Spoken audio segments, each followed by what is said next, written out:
Bonjour chers éleveurs, soyez les bienvenus à l'Université virtuelle africaine de développement. Nous allons commencer une série de formations particulièrement sur la pathologie du pigeon mondain. Donc pour cela, nous allons tout naturellement commencer par un rappel anatomique. Nous allons faire un rappel anatomique sur le système squelettique. Nous ferons un rappel anatomique sur la splanchnologie, autrement dit les organes internes, en particulier l'appareil digestif, l'appareil respiratoire et l'appareil reproducteur.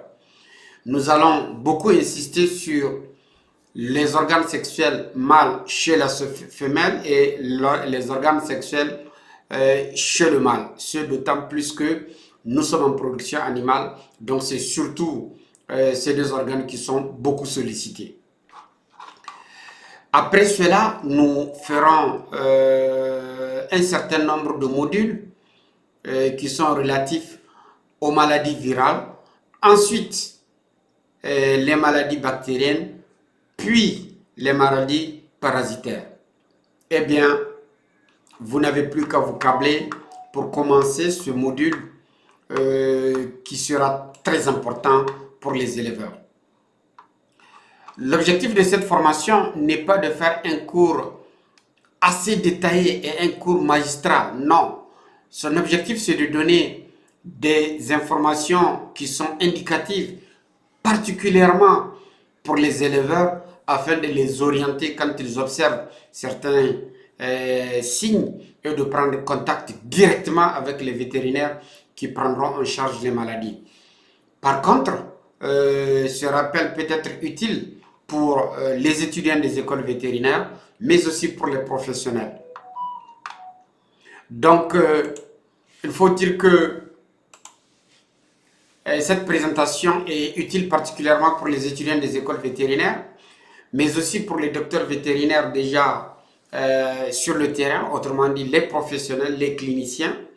Mais il peut être aussi utile pour les éleveurs parce qu'ils sont confrontés à d'énormes problèmes et il est important qu'ils sachent de quoi il s'agit, quel est l'organe qui est affecté afin de prendre contact avec le vétérinaire. Par exemple, lorsqu'il y a une fracture au niveau de l'os du fémur ou bien de la clavicule ou de l'humérus, il est important qu'ils disent que oui, je pense que il y a tel os qui est fracturé et je pense que c'est l'os du pied ou bien c'est l'os de la clavicule.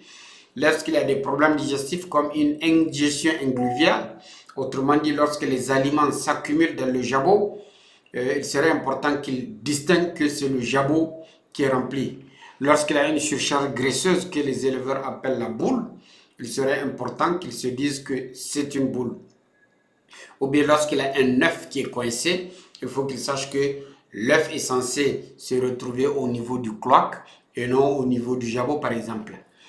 Eh bien, c'est pour tout cela que nous faisons ce rappel, mais aussi ce rappel sera très important pour la suite, autrement dit pour les pathologies du mondain. Tout naturellement, on va commencer par le système squelettique. Le squelette des oiseaux en général et du mondain en particulier est composé des os de la tête. Et au niveau de la tête, c'est surtout, il faut distinguer les os du bec, mais aussi les os du crâne. Après la tête, il y a la colonne vertébrale qui a plusieurs vertèbres, dont les vertèbres cervicales, les vertèbres thoraciques et les vertèbres lombaires et les vertèbres coccygènes. À la colonne vertébrale se greffent les membres, à savoir les membres antérieurs ou les ailes, et puis les membres postérieurs ou les pattes. Les membres antérieurs sont fixés à la colonne vertébrale grâce à la chaîne, je dis à la chaîne, grâce à la ceinture scapulaire, alors que les membres postérieurs sont rattachés à la colonne vertébrale grâce à la ceinture pelvienne. Je vais un peu insister au niveau des membres. Au niveau des membres, il y a l'humérus. Après l'humérus, il y a le radius et le cubitus. Et puis après cela, il y a les tarses et les doigts. Donc ces ailes sont fixées à la colonne vertébrale grâce à la ceinture scapulaire. Et cette ceinture scapulaire, elle est composée de l'os coracoïde, de la scapula, autrement dit l'omoplate, et surtout des deux clavicules qui forment la fourchette. Pour ce qui est de la ceinture pelvienne, elle est composée de 3 os qui sont associés grâce à une symphyse. Et ces 3 os sont l'ilion, l'ischio et le pubis. Et pour ce qui est des membres postérieurs, il y a le fémur, il y a le tibia et le péroné, il y a les métatarses et le doigt. Et enfin, il y a la cage thoracique. La cage thoracique, elle est formée surtout des côtes et surtout d'un os bien saillant, bien connu, qui est le bréchet. Donc voilà ce que nous pouvons dire très succinctement sur le squelette des oiseaux.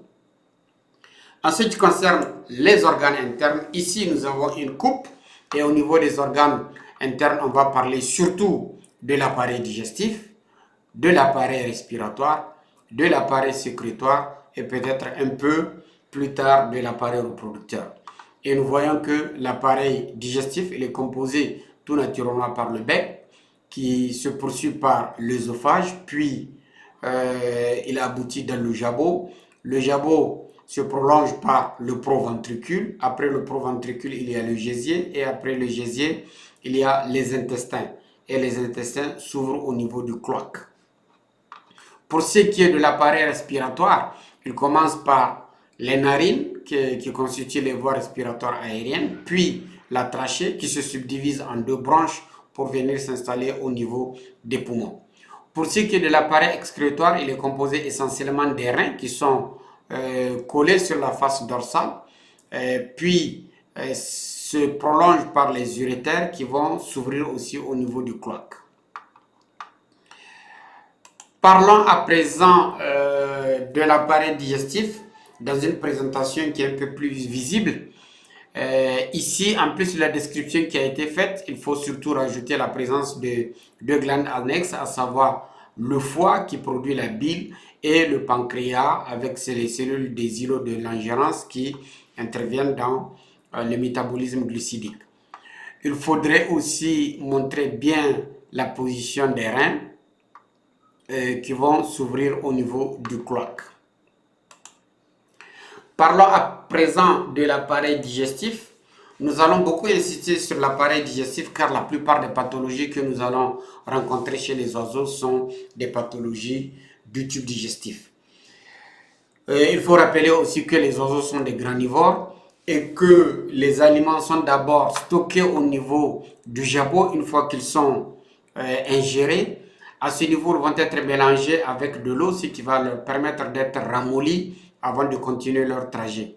Au cours de ce trajet, une fois qu'ils passent le proventricule, ils vont subir une grande compression au niveau du gésier qui va permettre en grande partie la digestion. Et c'est surtout au niveau des intestins que se font l'absorption intestinale. Je ne vais pas beaucoup m'attarder car cela n'est pas l'objectif. Parlons à présent de l'appareil reproducteur. Comme je le disais tantôt, notre objectif c'est de pousser les Nigériens à produire. Donc il est très important que les gens sachent qu'il y a une différence entre l'appareil reproducteur mâle et l'appareil reproducteur chez la femelle. Chez le mâle, l'appareil reproducteur est composé de 2 gonades, autrement dit les testicules. Ces testicules sont le plus souvent collés sur la face dorsale, donc ils sont à proximité des reins et grâce à des canaux différents, ils vont permettre l'écoulement du sperme qui va venir s'écouler au niveau du cloaque. Et c'est au niveau du cloaque parce que lors de l'accouplement entre le mâle et la femelle, ce sont les 2 cloaques qui sont mis en contact et les spermatozoïdes vont passer de l'appareil génital mâle au niveau de l'appareil génital femelle pour aller féconder les ovules de la femelle. Pour ce qui est de l'appareil génital femelle, il y a la grappe ovarienne où il y a plusieurs ovules qui sont à des stades différents de leur développement. De temps à autre, un certain nombre vont engager leur développement pour que autour de la cellule germinale vienne se rajouter la substance blanche Le utérus va être synthétisé en grande quantité et va permettre le développement de cette cellule géante au sein de ce cytoplasme. Et puis, il y a les voies génitales à travers lesquelles l'œuf va s'engager et au cours de son développement, il va avoir la formation de la membrane coquillière et puis de la coquille de l'œuf. Et lorsque l'œuf est à un stade de développement assez avancé, il va sortir au niveau du cloaque. Donc voilà ce que j'ai bien voulu vous rappeler en ce qui concerne le rappel anatomique du système squelettique, des organes digestifs, de l'appareil respiratoire et surtout des organes sexuels qui nous concernent dans ce cas. Sur ce, on se donne rendez-vous sur les principales pathologies du monde.